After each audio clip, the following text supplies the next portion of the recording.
Hey, what's up everyone? I'm Colby from Sanitarium Productions. I'm back again with another G.I. Joe action figure review. In this episode, we're taking a look at the G.I. Joe Club exclusive figure subscription service Wave 7. This is the fourth figure out of that set, and it is the Dreadnok Kaos. So this is a brand new figure for us. We've never had this particular figure character in figure form before. If I remember correctly, he debuted in the IDW comic section, so it's not a new character per se, but still very cool looking. It's definitely a little bit of a departure from some of the previous figures in the Dreadnok line, but as you can see, it still looks pretty cool and should fit in right with the whole concept of that Dreadnok line there. So I'm actually really excited about this one because I can never have enough Dreadnoks. So this one comes on the cool card. We got some nice artwork here on the side. He's flinging that flail around and fixing to shoot somebody with his crossbow wrist launcher thing here. So very nice looking. Flipping it over to the back, we do have the blown up artwork of the character along with the figure's file card. And we'll zoom in here real quick and let y'all pause it if you would like and read that so you can get a good idea of what this guy is.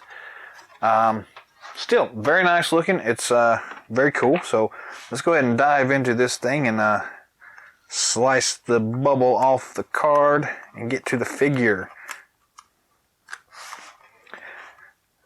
Just looking over the actual figure file card itself, it has some mention of this guy riding around with the new Heart Wrencher figure that's reviewed somewhere down the line here for y'all, so check that out.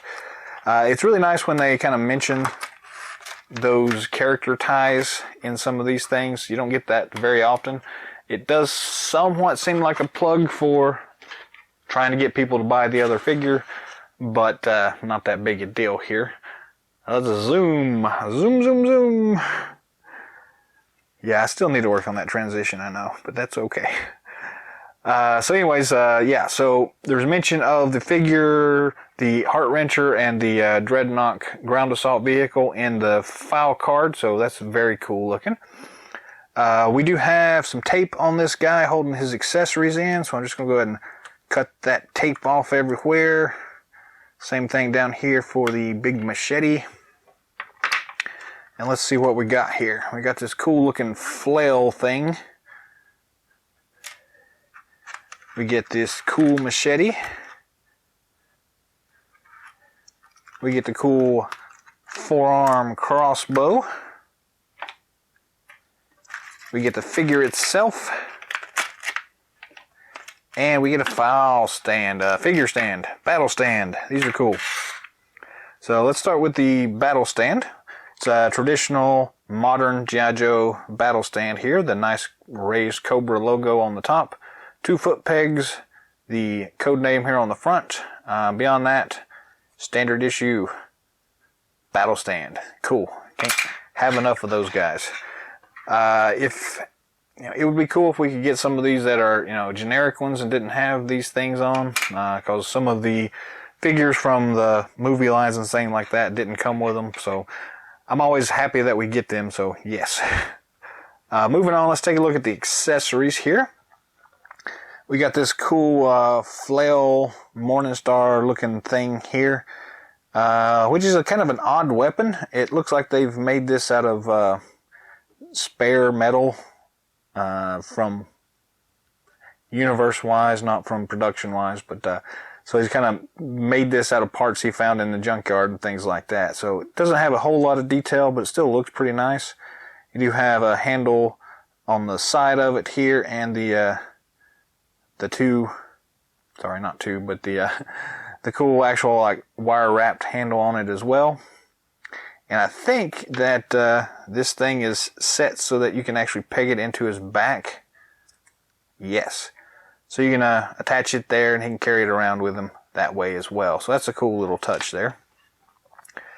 The crossbow here for his arm is pretty much the same one we've seen for a couple of the other characters. I think we first got a hold of this with the internet exclusive Dreadnok 7-pack with Road Pig, which has always been a favorite of mine. So I do like the weapon itself. It doesn't have a whole lot of detail on it, but some nice stuff going on there anyways.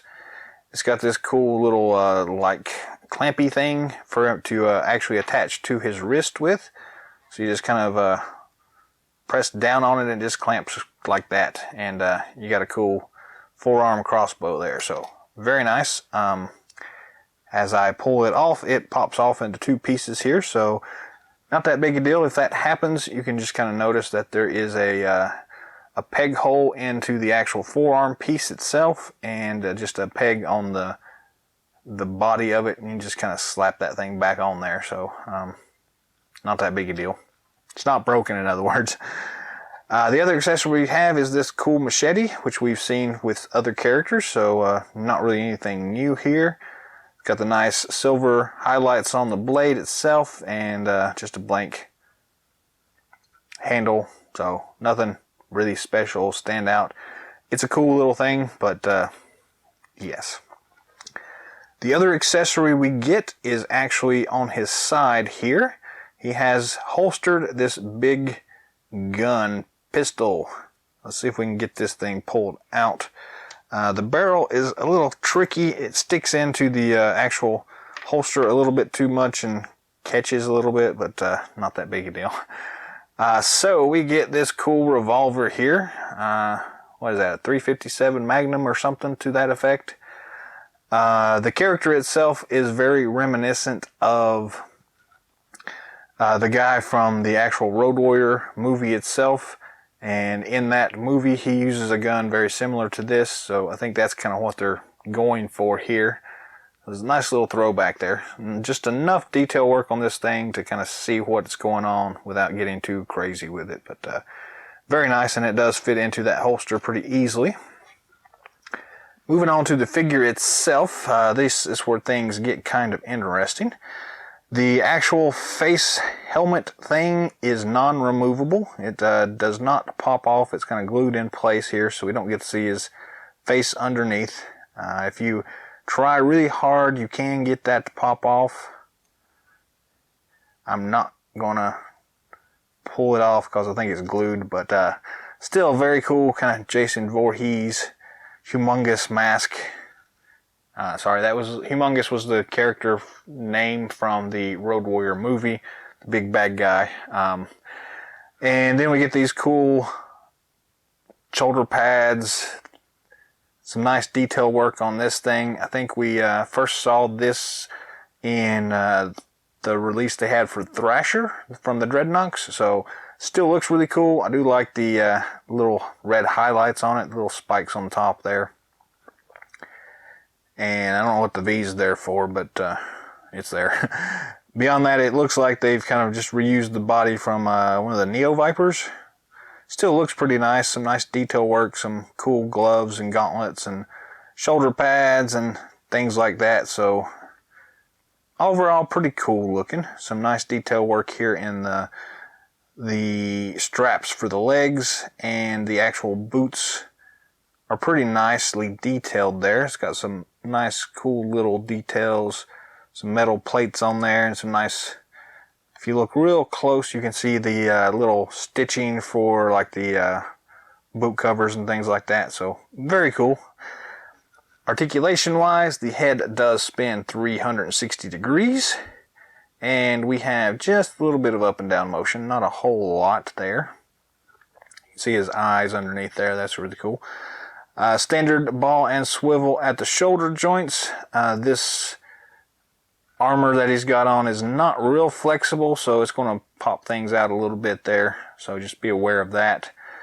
Doesn't really hinder things too much, but it does limit the mobility a little bit. Standard ball and swivel at the elbow joint here. There we go. At the elbow joint. And then we've got the kind of mid-wrist twist feature there for the rest of him. He does not have any wrist articulation. They're just using that forearm twist for that. We do have the standard chest twist feature going on there, and quite a bit of that ab crunch going on. Very nice. standard T-hook at the waist and hips, so no limited mobility there whatsoever.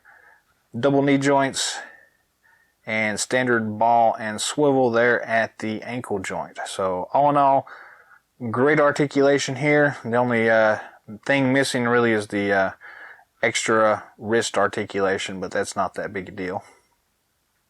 At least not to me.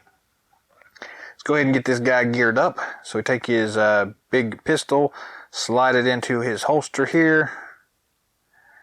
It's a little bit odd. It's got like a slightly smaller holster than I really would like, but it still does its job. It still works really well. You can grab his crossbow and slap it on his arm, and grab his big flail morning star thing here, put it in this hand, and then you can also take his cool machete and stick it in his other hand.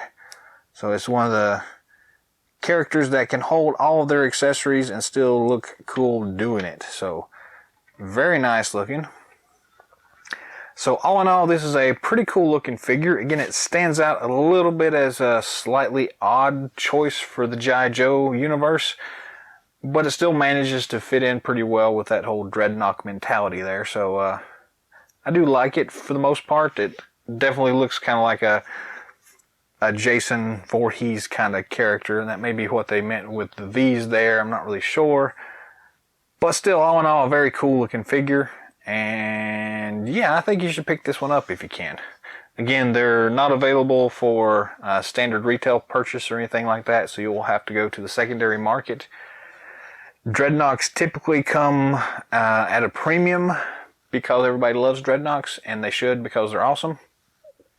But for some reason, I have a feeling this one probably won't go too high on the want list for most people. Again, it's kind of an odd mixture of a character for the actual G.I. Joe universe. So you can probably pick this guy up pretty reasonably. So if you can, I do recommend you pick it up because it's a cool looking figure.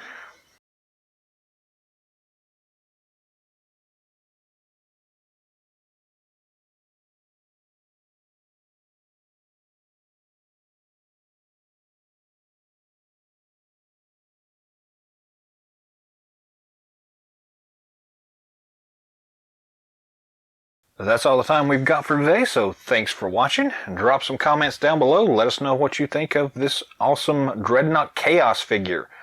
What do you think about the way it looks and the way it fits into the G.I. Joe universe? Does it make a good Dreadnok or not? I kind of think it is an okay Dreadnok. So anyways, subscribe to our channel if you haven't already. Be on the lookout for more awesome videos coming down the pipeline. Let us know what you'd like to see in future episodes.